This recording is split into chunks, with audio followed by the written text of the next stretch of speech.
A proud Latina and Native Iowan, she is a member of the Iowa Writers Collaborative. Her poetry has been published in over 100 national and international literary journals, magazines, and anthologies. She is the recipient of the Derek Burleson Poetry Award and has been nominated for a Pushcart Prize. Her creative voice is informed by a career spanning media and communications, business, and nonprofit leadership. She holds an MBA from Harvard Business School and a BA in Art and Design and Art History from Iowa State University, where she currently teaches MBA students. She is the founder of Storyboard Advisors, where she advises CEOs, boards, and family enterprises on leadership, governance, strategy, and communications. Suzanna lives and writes in Huxley, Iowa. Please give a warm welcome to Suzanna de Baca.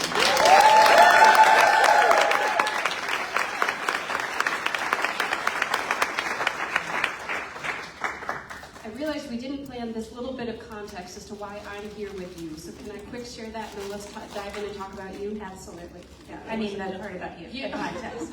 Wow, she wants to talk about me, not her.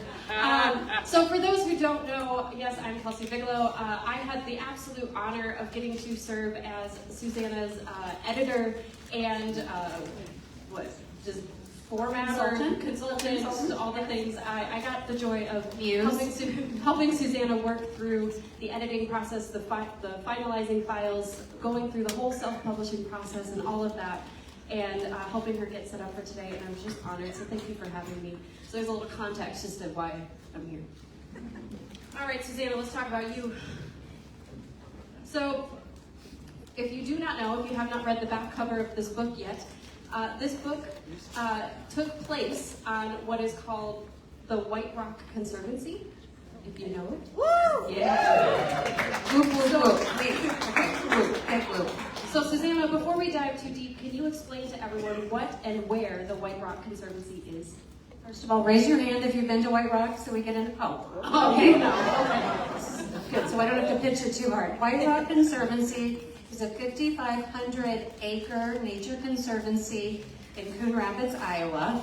It was donated by the Garst family 21 years ago now to preserve this exquisite Middle Raccoon River Valley land. Its purpose, now it's a nonprofit, is for conservation, for education, and for recreation like camping and hiking. And if you haven't been there, it is a place of just incredible beauty and refuge, and I would say run, don't walk.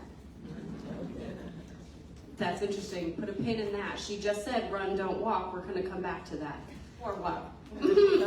So you wrote this collection while doing a residency at Whiterock. What made you decide to do that? What was your intention with that, and how does that compare to the result? Well, I was invited to do an artist in residency by Liz Garst.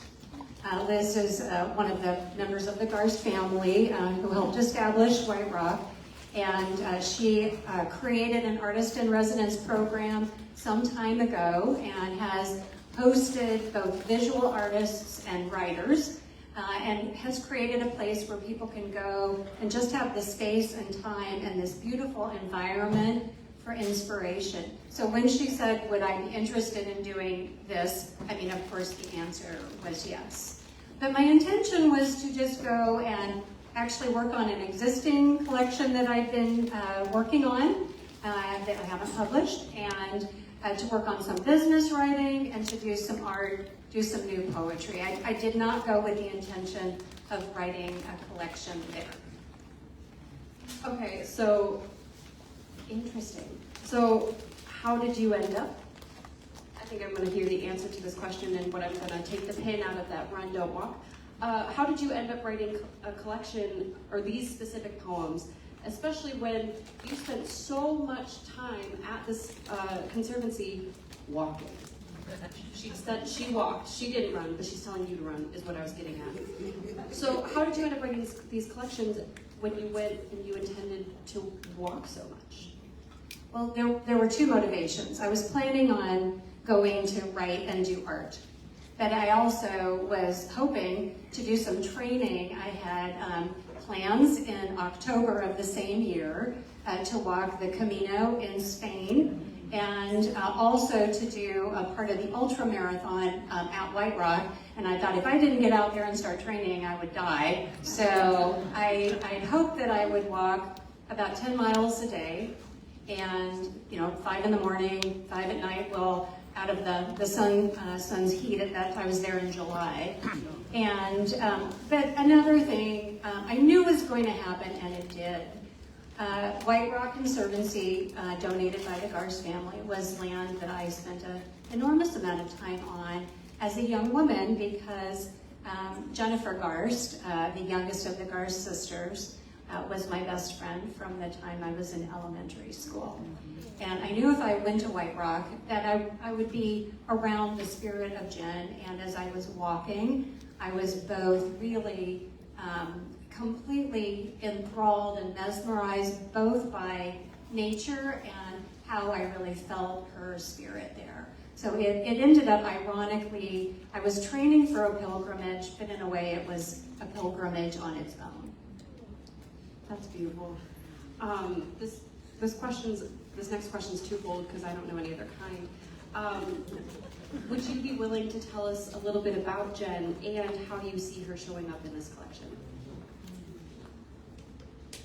Well, it's impossible to describe a person in just a few words. So the first thing that how many of you did know Jen? Many people. Well, she passed away a few years ago after pancreatic cancer, but I knew her my whole life. So professionally, those who knew Jen, she was from a prominent agricultural family. She was a banker. Professionally, she did development work and was a philanthropist on her own as well. Just a wonderful, generous person. But that was the adult professional Jen. To me, she was really a sister. She was a member of our family, a generous, thoughtful person who liked to read mystery novels and bad romance novels. She rode her bike across the United States multiple times. I think did almost every single bike ride. So the Jen that I knew was the personal Jen, and she shows up in this book kind of as bookends, as a theme throughout it with nature. But I brought a couple pictures that I'll do really, really short, just so that I won't trigger everyone, so you can get an image of who she is. She's so pretty. So this is Jen in the Tallgrass Prairie. This is a high school picture, and you'll see the prairie, but this is kind of how I think of her there. Here's little baby Jen. This is about the age she was when I met her, and I know her mom probably wishes her hair were combed, but I love the way the wildness looks. This is us, and by the really ugly glasses that I have on, she had the cool ones. This is either 5th or 6th grade. And this is, I think, how Jen is in my heart as the person who cycled across the United States, who was an adventurer, who was always on the road, but always came back. So those are some images of Jen. Thank you for sharing her with us. Those of us who didn't know her, and again, to those who did, that was special. Those glasses were great. Cool at the time. They're back in. They're back in. They are back in. Okay, so this collection deals a lot with both nature and grief, and so I'm going to combine questions. I'm curious what it is about nature and eco-poetry that resonates deeply with you, and how that speaks to the grieving process. How many people here love to hike or be in nature? So for me, I don't know what it's like for you, but being in the natural world to me is really my connection to the divine in many ways. The cycles of life are revealed in nature. They're so obvious to me. So walking along these paths and thinking about grief and thinking about loss is everywhere. There's new life happening. There's plants and animals in the middle of their life cycle. I was watching sort of a survival of the fittest, you know, in front of me, watching birds eat other birds and, you know, these types of things. And then just the really powerful imagery of the cycle of death in nature as well, trees falling, dying, composting, things growing on them, and that walking and walking, I see nodding, so people have also experienced that, really created a connection and a reminder of where we are in the cycle of life, and an acceptance that this is, the transient nature of it is not just us, it's all of reality. Yeah, it really is. Oh, that was beautiful. You made me want to go be out in nature. Should I be a poet? No. You are. Did you know? You wrote a whole book, and apparently another one that we've all heard about. We were all witnesses to her saying there's another book, right? Yeah, just hasn't been published. Next one. Okay, so I want to shift a little bit into talking a little bit more about the craft and the poetry side of things. So, also the emotions, because that's what I do. How did it feel to write these poems while you were there, and then how has it felt sitting with them since? The activity of writing the poems when I was there was truly an amazing experience. It's not very often that as a creative person, as a visual artist or as a writer, and I was doing both writing and drawing, that you have uninterrupted time, where you're not just shoving it in an hour or a half an hour, which can be rewarding but somewhat superficial. So to go deep and immerse yourself and be creative, and to really let this sort of bubble out of you without any expectation of what was going to emerge was an incredible gift. And it was exciting to see what was happening because I wasn't judging it, right? And at a certain point I thought, wait, these things are all relating to each other. Maybe there is a collection here. I sat with it, and then when I went back to read them, I thought, what? Maybe these are all just terrible. I think that's part of the creative process, and some of them were terrible, and some of them I thought, oh, okay, I think I've captured something that I want. And then I let it sit and I came back. Well, I did share some of them with a couple of very special poetry friends that I have here and got a few thumbs up. So, but coming back to it again to say, okay, this is worth revision and revisiting, and that's where Kelsey also came in. I also got to come in because if you haven't picked up on what I do, is if you tell me there's something you want to do, I'm gonna hold you to it now. And it was this last December on an Iowa Writers Collaborative Accountability small group that we had, that Suzanna mentioned, that she had these poems that she thought maybe she could put into a collection. And I was like, haha, mistake. Because now I'm gonna make you do it. Not a mistake. Because now I'm gonna make you do it, and you did. And it was very interesting getting to watch this process from the outside, because I've been on the inside many times. I know that feeling where you're like, why did I write that? And then some you're like, this is actually kind of good. But what do I do with it? And how do I get the right order and all of that? And sometimes passing it off to another person can be really intimidating, but also could be really helpful, and also could make you look at your work in a different way. I don't know if this is a question I wrote down, but it's one I'm thinking of in the moment.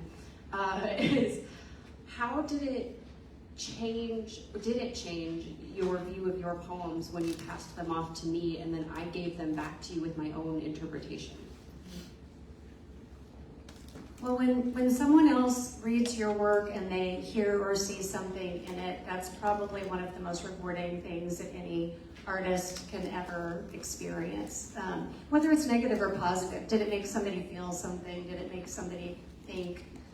That's part of what the creative process is about. So getting affirmation or questions and having a dialogue about it was amazing. But the part that was probably the most rewarding in working with Kelsey is she put the poems in an order that was different than the order I had them in. I had written them chronologically, so I sort of thought, well, this is how I was walking and what I was feeling. And she found a different story arc in them. It's just a collection. It's not like a story with a plot, you know, if you read the book. But seeing how she interpreted it and that she related to some of the poems, that gave me, I mean, anyone who's an artist knows there's a certain amount of terror and courage needed, and so thank you for helping give me that courage.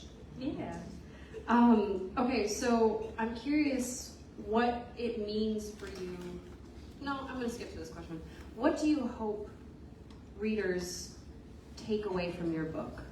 What do you want them to walk away with?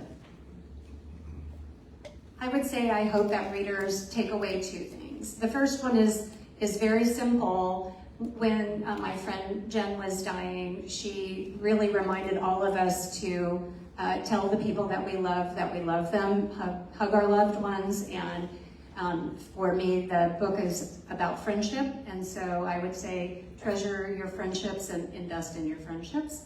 But the second thing is literally the title, and Bob Leonard, thank you for persisting and helping me, is that many times we feel lost. I have in my life felt lost on a variety of levels, ranging from deep despair and hopelessness to just confusion about the direction my life should take, to plain vanilla everyday lost. Just direction, which way is the exit kind of thing. And in this experience, in walking the Camino with my friend Lori, who knows I get lost, I think the message is we are always lost and we are never lost. That the path is always there if you keep looking, if you have faith, if you keep walking forward, the path will reveal itself and you will be fine. What a poet.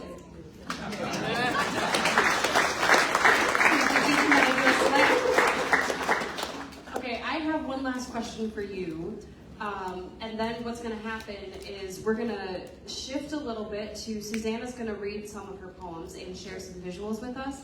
And what I want you to do is, one, embrace that, enjoy it, but also right now and during that, be thinking of some questions, because we're going to come back and have a little bit of time for questions from you before we do buying books and signing them and all of that. Sound good? Okay, so my last question is hopefully a super easy one, maybe not. There are a lot of animals that show up in this book. What is your favorite animal that shows up in this book, and what does it mean to you? Well, my absolute favorite animal in the experience was cows. My last name literally means head of a cow. It's a Spanish title, so that has meaning to me. I grew up the daughter of a cattle breeder, and so being at Whiterock, where there were calves and cows in the pasture I was walking by, I'm very primal, just really hit me right here when I heard that sound.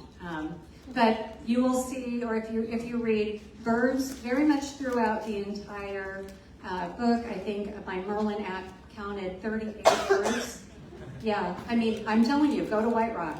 But there were, in particular, the birds that really resonate are owls, red-tailed hawks, and then it may surprise you, I love turkey vultures. Why? Why? Very specifically, why the turkey vultures? What does that mean? And then we'll get to your point. It's the cycle of life again, right? I know that everyone told me that he didn't have the heart to tell. I saw everyone somewhere. Some kid at Whiterock who thought he'd seen a bald eagle. No, it was actually just a turkey vulture. But when I see a turkey vulture, my first thought is, oh, there's something dead there. And that might sound morbid, but again, they have their purpose. It's just about the cycles of nature. And so I just like how, what's the word? They're very productive, and they have a job. They're doing it. I love the term productive for turkey vultures. That's great. All right, so Suzanna, would you care to share some poems with us? All right, bear with us in this transition moment. Play music, somebody first.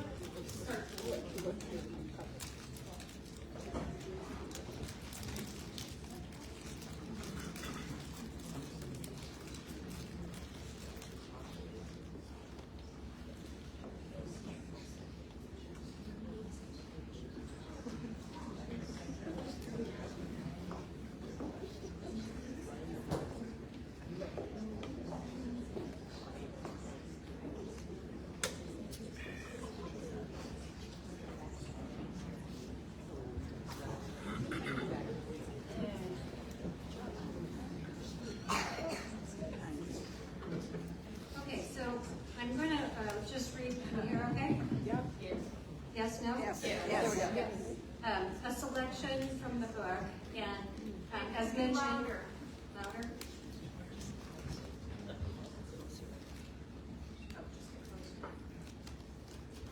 Is that better? Yeah. Okay. And hey, this is relaxed, so if the sound isn't good, you just tell me and we'll fix it. James will come help. Yes. So I mentioned that Jen shows up throughout the book. She kind of bookends the beginning and the end, and so I'm going to read a few of those poems.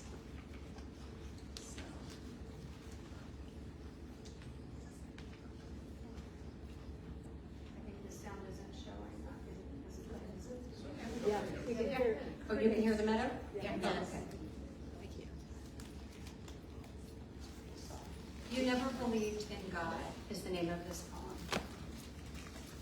You never believed in God, that your life was kind of a prayer, a quiet, steady vow to live by what felt real in your bones.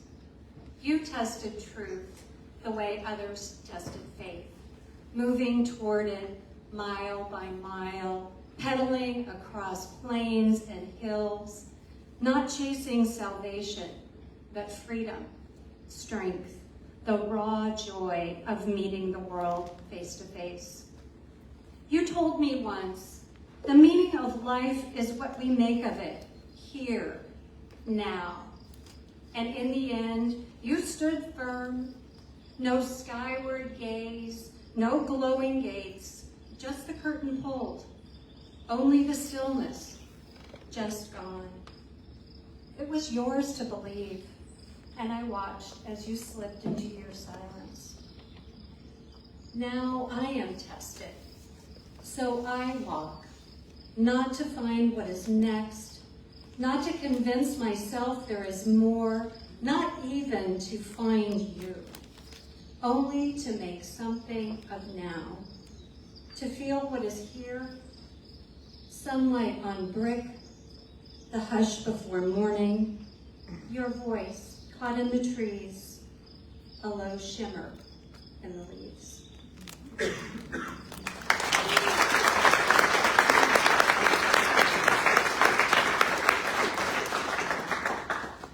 Sound okay? Yeah.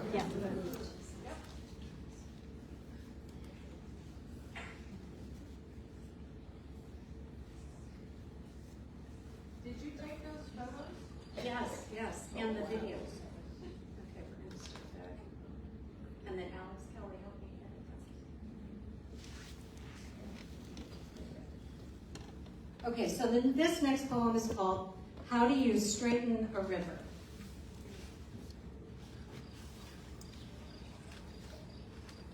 Sitting on a porch, a man I just met mentions that back in the 30s, the Skunk River, which runs through his farm, was straightened. Just a passing note tucked into the middle of another story.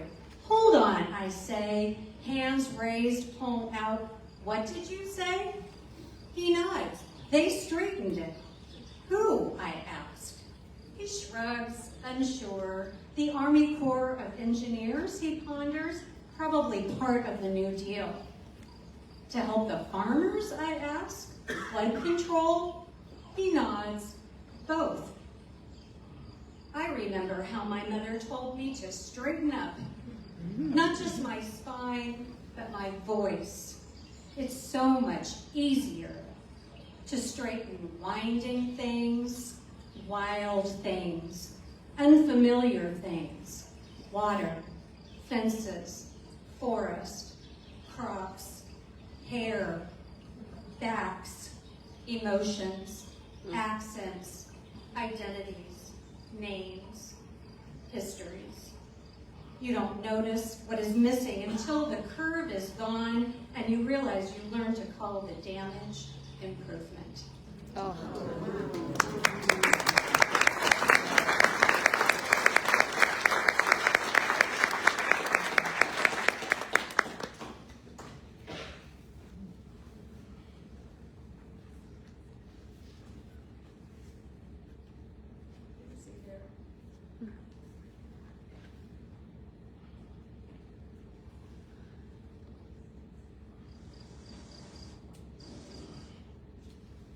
this poem is called On This Prairie Ground.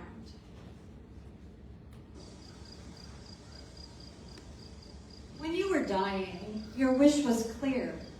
Your ashes scattered here on the prairie, this prairie.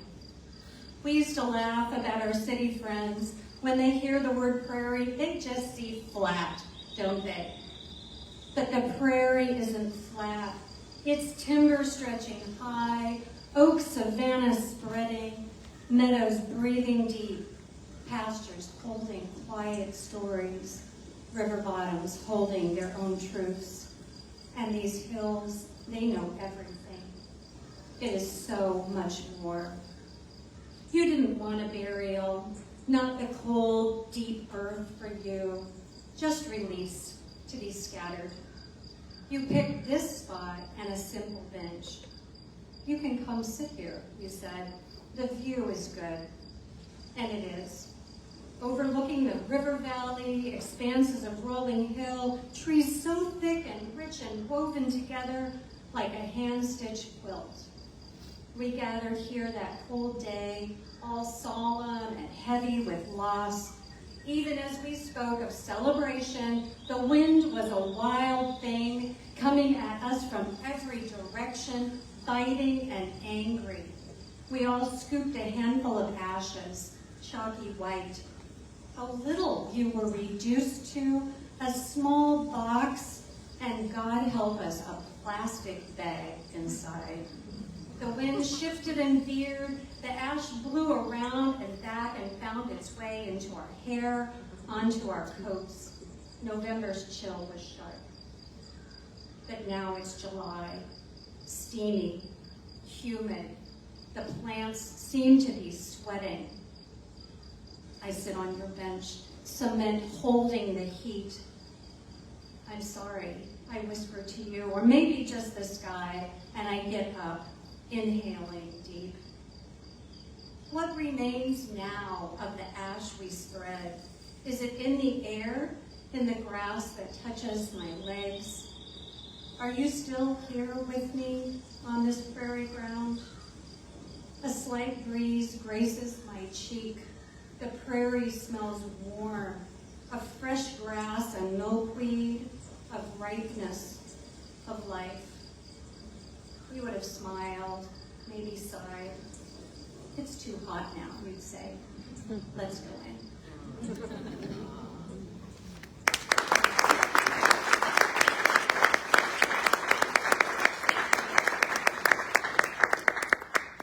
And for those of you who haven't been there, that's the view from the bench.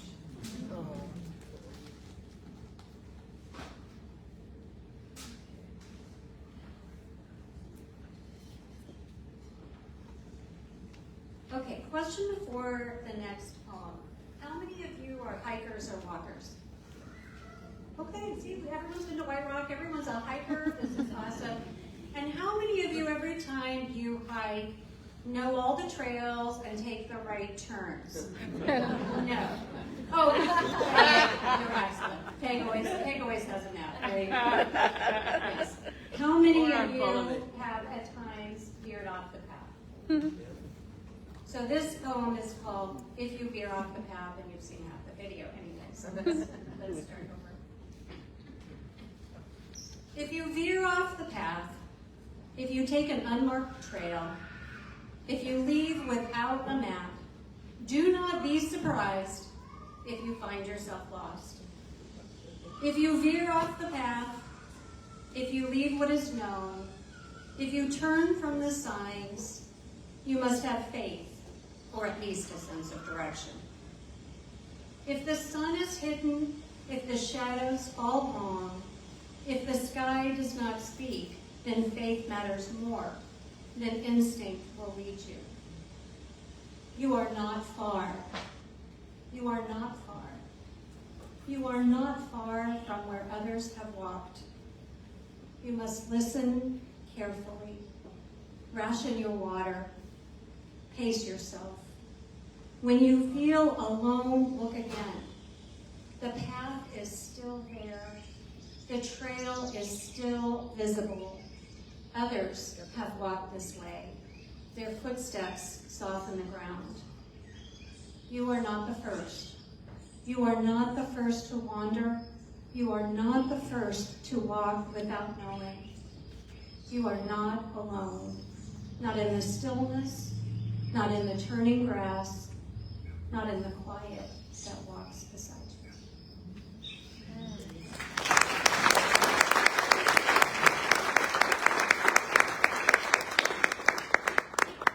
I think there's cows in this one too.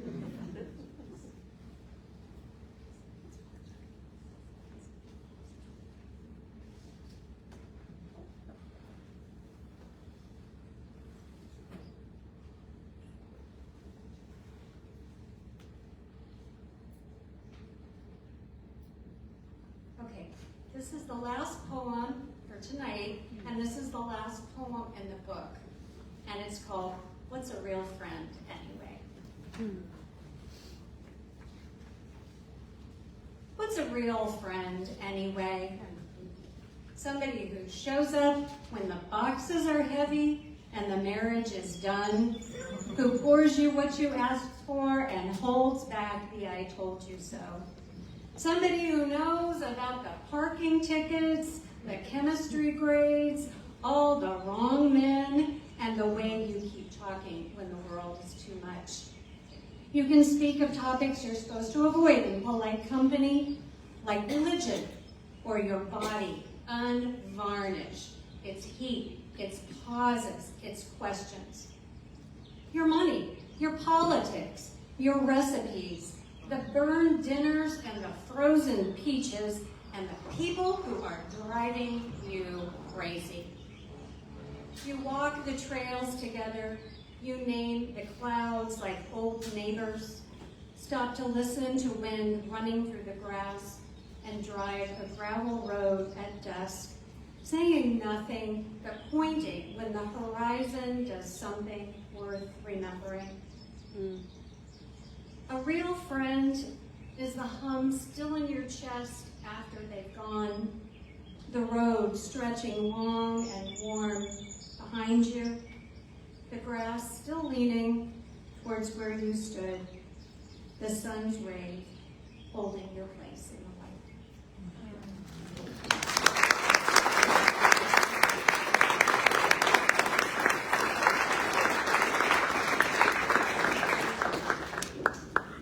Give it up again for Suzanna.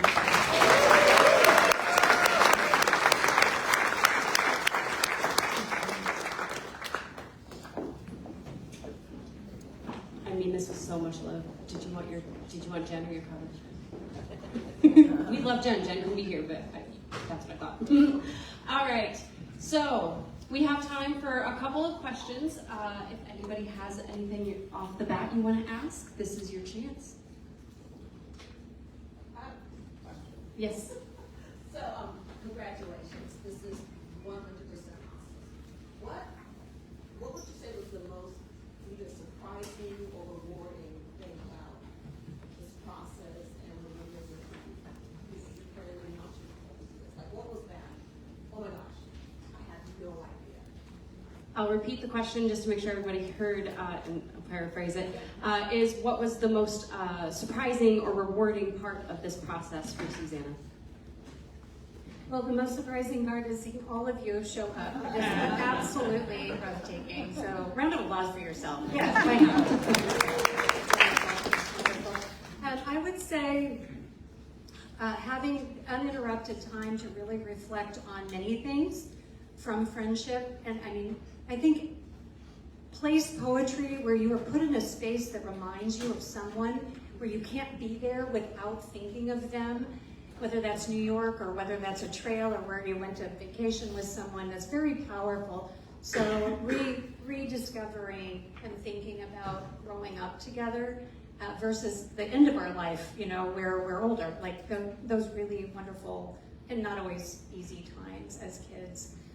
But the immersion in Whiterock was also transformational when you had time to just morning, evening, see nature, see the tracks, see what's happening with a plant from day to day, and watch the clouds and really see where we are and the beauty that is here in Iowa in front of us is very grounding about what's important.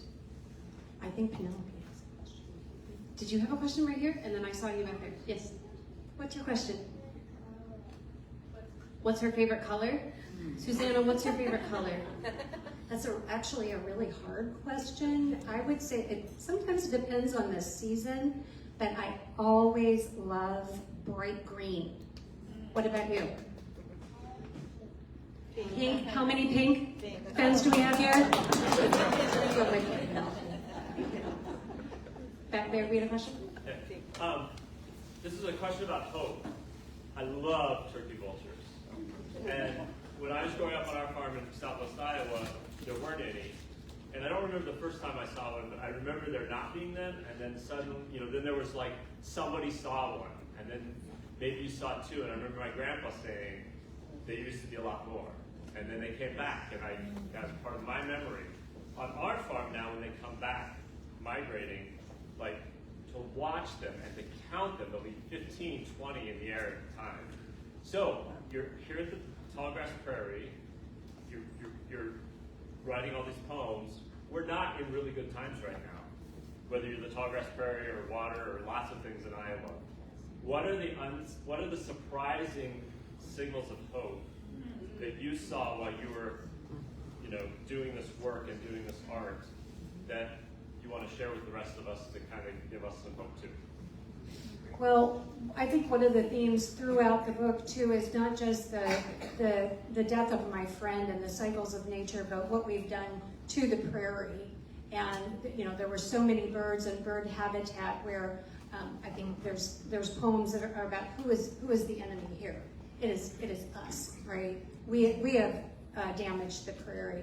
The hopefulness, I think, at Whiterock, if you go out there and you see restored prairie and you see conservation in action and the changes that have happened in that landscape, whether it's the restoration of birds, whether it's restoration of other species, it is an example of what can happen if we really do nurture the prairie and the land that we live in. So I would say the book is as much about prairie and nature as it is about us in it. So thank you for asking that, Matt.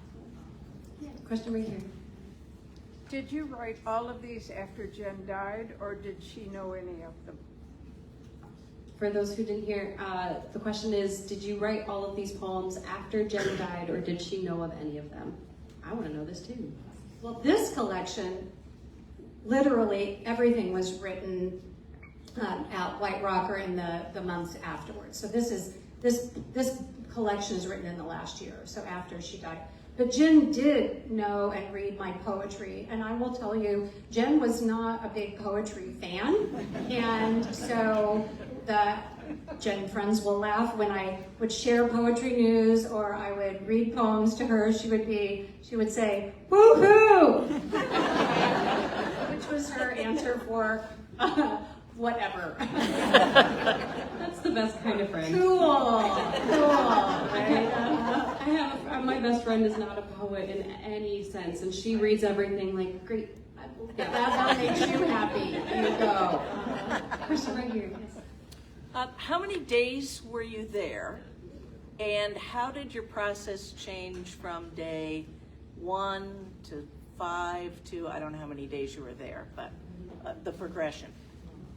I was there for 2 weeks, solid, and I can't remember if I went home one time or not, but I limited guests. Even my husband was only allowed to come a little bit because I knew this was a gift. I really wanted to work. And my process was very similar because I knew I wanted to get up and it was going to be hot. I would get up at dawn, I would walk about 5 miles and then just start looking. So I would say day 1, I was shocked by how immersed I was and how I just wanted to take pictures. It took a long time to walk 5 miles because I'm stopping, taking notes, pictures. Then I would go back and I would write and write. Maybe I had 1 or 2 Zoom calls. Then I would go hike again, and then at night I would do artwork, and I will point out to you on the postcard, that's a painting I didn't do there, but did a few weeks afterwards. So I did a lot of artwork as well. Thanks. Whitney? Is there anything you had to talk yourself into or out of in order to get this to completion? The question is, was there anything you had to talk yourself into or out of to bring this to completion? I had to talk myself into pulling the trigger and saying I'm going to do it and I'm going to show it to people. That's, it's hard when you take a risk and when you're not sure. But I have some really amazing people in my life that have said, what is it? If you aren't afraid, you're not trying hard enough. Is that the phrase? So go for it. And I think I said, what if this is terrible? To my husband, he said, since when have you cared what people So yeah, and I would say to any of you, if you have creative, if you have a creative spirit, don't constrain yourself that something has to be perfect. Just put it out there, work on it, get better, try. That's how we improve and give yourself the grace. So yeah, that was hard to do, and I'm glad that I have people around me who encourage me, and I think we have to do that for others as well.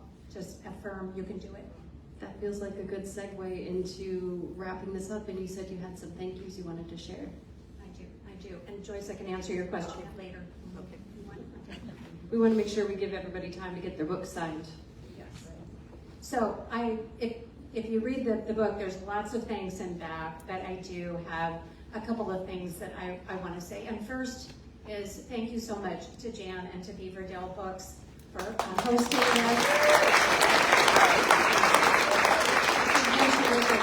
Independent bookstores matter, and we are so grateful for the work that you do, not just representing Iowa artists and writers, but really just being here for the community. So thank you very much. Biggest thanks, I would say, go to Liz. I saw you sneak in there. Thank you. You made this happen by allowing me to be at Whiterock, and I got to go again recently, so there's more. But it was truly a gift. Kelsey, thank you for everything. The way she really thought about the creative process and supported me was terrific. Bob Leonard, who is in the back, has been a big supporter of my poetry from day one. Thank you for reading and for giving me that wonderful blurb on the back. That gave me a little bit of courage to go out there with it. I really want to thank all my friends from the Iowa Writers Collaborative. If you are with the Iowa Writers Collaborative, raise your hand. I know a bunch of you are here. Too many to name, but yes, I will probably want to anyway. We have these monthly calls of a small group, and you guys really inspired me so much. So thank you very much to you and to Julie Gamick, who couldn't be here tonight. Poetry Palooza friends, raise your hands. Those, yes, see, look, I've got all these wonderful groups. Thank you for everything you do to bring poetry to the community. To Pat and Diane, my little poetry club, we get together regularly. Thank you for listening to some of these and sharing your own poems. I want to thank those of you who have read my column, Dispatches from the Heartland. I've been putting poetry out there for some time. There's a couple people who were founding subscribers and members, and your early comments really provided me with so much courage. So thank you very much for that.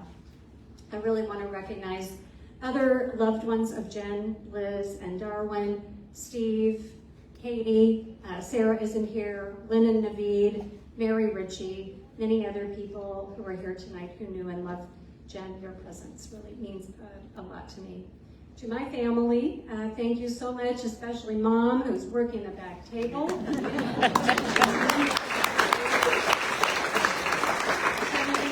flew in for the event. Yes, and to my husband, Ronnie, thank you for your love and for your support. And yes, okay, we'll give you a round of applause. Thank you for consulting on everything, for getting all the stuff off of the high shelves, offering opinions, whether I asked for them or not, but just keeping me in line. And every poet needs a support crew, so my friends double as event operations. So thank you, Mary Jane, and Jackie, and Laura, and Reese. Thank you for being here. As I said before, this book is about memory, it's about landscape, resilience, loss, and connection. And so many of you are really part of its heart, so I'm very grateful. I put the postcard on the chair because I wanted to share the visual art, but mark your calendars, another invitation. Liz Lidgett is going to be featuring my poems or my paintings and drawings on September 4th as part of her Iowa Artist Showcase, and so I would love to have you there. But again, I want to thank Liz and Kelsey and Jan for all they've done, and I have a small token of appreciation, so it's hidden. This is a surprise. What? While she's grabbing that, the show is not over, if the show is, but the event is not over. There's still plenty of food and drinks, and we want to hang out and celebrate and buy your books and get them signed, so don't run off. Do you want me to open this? Not from the Prairie. Oh, they're beautiful. They're flowers, you guys. I don't want to ruin them. They're flowers. They're so pretty. They smell great. Thank you. Can we give a very huge congratulatory